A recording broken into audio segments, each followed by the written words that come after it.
BJP నుంచి పోటీ చేస్తున్నటువంటి డీకే అరుణమ్మ గారిని పట్టుకొని దొరసానిని పండబెట్టి తొక్కుతా అని ఈ రకరకాలైనటువంటి మాటలు ఎలా మాట్లాడుతున్నారో అర్థం కావడం లేదు. తెలంగాణ రాష్ట్రంలో 49% దాదాపుగా 49% స్త్రీలు ఓటర్స్గా ఉన్నారు. స్త్రీలు ఇక్కడ ఉన్నారు. వాళ్ళందరినీ ఇదే విధంగా నీవు సంబోధిస్తున్నావా, లేక డీకే అరుణ గారి మీద ఉన్నటువంటి అక్కసుతోనే ఈ విధంగా మాట్లాడుతున్నావా అర్థం కావడం లేదు. ముఖ్యమంత్రి అయిన తర్వాత ఇక్కడ మహబూబ్ నగర్ జిల్లాకు నీవు 5వ సారి రావడం సంతోషం. ఈ 5 సార్లు వచ్చారు కదా, అసలు దేనికోసం వచ్చి ఏమన్నా ఓపెనింగ్ చేసి వెళ్ళారా? ఏం చేసి వెళ్ళారు? ఆమె చేసినటువంటి సేవలో మీరేం చేశారని మాట్లాడుతున్నారు ఆమె గురించి? నిన్నటితో నాకు అర్థమైంది ఏంటంటే, నిజంగానే జనాలకు అందరికి అర్థమైంది. నాకు ఒక్కరికని అర్థమైంది అని కాదు, జనాల మొత్తానికి అర్థమైపోయింది. ఇక్కడ బీజేపీ గెలుస్తుంది. ఈ యొక్క తెలంగాణ రాష్ట్రంలో గెలిచేటువంటి మొట్టమొదటి seat Mahabub Nagar parliament seat. ఈ మహబూబ్ నగర్ పార్లమెంటు సీటు ఒకవేళ నేను ఓడిపోతే నా కుర్చీకే ఎసరు వస్తుంది అనేటువంటిది రేవంత్ రెడ్డి గారికి తెలిసిపోయింది. దానికోసం మళ్ళీ పరిగెత్తుకొస్తున్నాడు. మళ్ళీ 23వ తారీఖు నాడు వస్తున్నాడు, మళ్ళీ 25వ తారీఖు నాడు కూడా వస్తున్నట్టున్నాడు. అంటే నీ యొక్క ఫ్రస్ట్రేషన్ చూస్తుంటే నీకు ఇంటెలిజెన్స్ వాళ్ళ రిపోర్ట్ అందిపోయింది ఆల్రెడీ. ఇంటెలిజెన్స్ వాళ్ళ రిపోర్ట్ అందిపోవడంతో నువ్వు మళ్ళీ రావడము, ఈ విధంగా ఒక మహిళని కూడా చూడకుండా ఆమె పైన ఇక మాటల దాడి చేయడం అనేటువంటిది చాలా అసహ్యంగా ఉంది. మన ఇంట్లో కూడా ఆడపిల్లలు ఉన్నారు, వాళ్ళను కూడా ఎదుటి వ్యక్తి ఎవరన్నా ఒకరు అదే విధంగా అంటే నీ మనసు ఎంత బాధపడుతుంది? అటువంటప్పుడు ఒక ముఖ్యమంత్రి స్థాయిలో ఉన్నటువంటి మీరు మీ హుందాతనాన్ని మర్చిపోయి పండబెట్టి తొక్కుతా, గడీల దొరసాని, ఇవన్నీ మాటలు మాట్లాడడం ఏందో ఒకసారి మిమ్మల్ని మీరే ప్రశ్నించుకోవాలి. మీరు సభలో మాట్లాడుతుంటే నీ సభ పైన ఉన్నటువంటి నీతో పాటు కూర్చున్నటువంటి కొంతమంది మహిళలు వాళ్ళు ముఖాలు తిప్పుకోలేకపోయారు నువ్వు మాట్లాడే మాటలు మట్టి చూస్తూ. ఒక్కసారి ఆ వీడియో చూడండి.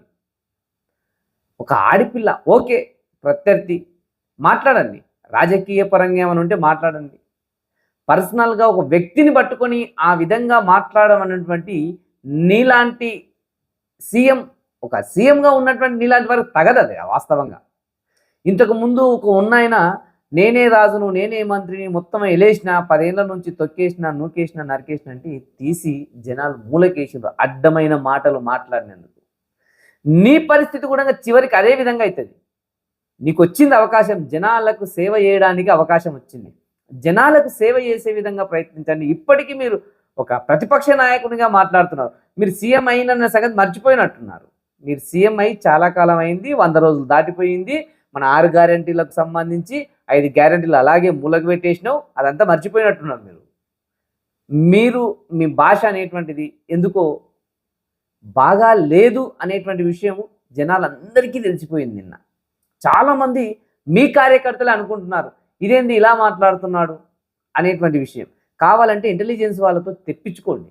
నేను మాట్లాడిన దానికి రియాక్షన్ ఏ విధంగా ఉంది, సబబుగానే ఉందా, జనాలు ఏమన్నా నన్ను తిట్టుకుంటున్నారా, లేక ఇంకేమన్నా అవుతుందా అని ఒక్కసారి గుర్తుపెట్టుకోండి. రేవంత్ రెడ్డి గారు, మీరు పండబెట్టి తొక్కితే తొక్కించుకోవడానికి ఇక్కడ ఎవడు సుముఖంగా లేడు. తిరిగి మెడల్ పట్టి తొక్కుతారు. మళ్ళీ అందరికీ మాటలు వస్తాయి. ఒక మహిళగా గౌరవించండి. ఆమె ప్రతిపక్ష నాయకురాలు, ఆమె పోటీ చేస్తుంది. ఆ పోటీ చేసినప్పుడు మాటల యుద్ధం అనేటువంటిది జరుగుతుంది. ఒక సబబుగా మాట్లాడాలి. ఒక వ్యక్తిని పట్టుకొని మీరు ఆ విధంగా మాట్లాడడం అనేటువంటిది నిజంగానే ఆ స్థాయిలో మగపిల్లగాడు ఒక వ్యక్తి ఉంటేనేమో, ఒక మగపిల్లగాడు వ్యక్తి ఉంటేనే మీరు మాట్లాడిన దానికి సరిపోతుందేమో. ఒక ఆడపిల్లను పట్టుకొని దాదాపుగా నీకంటే దాదాపుగా 15-20 ఏళ్ళు పెద్ద ఆవిడ మీరు రాజకీయాల్లోకి రాకముందు మీరు చదువుకునేటప్పుడు ఆమె రాజకీయాల్లో ఉంది.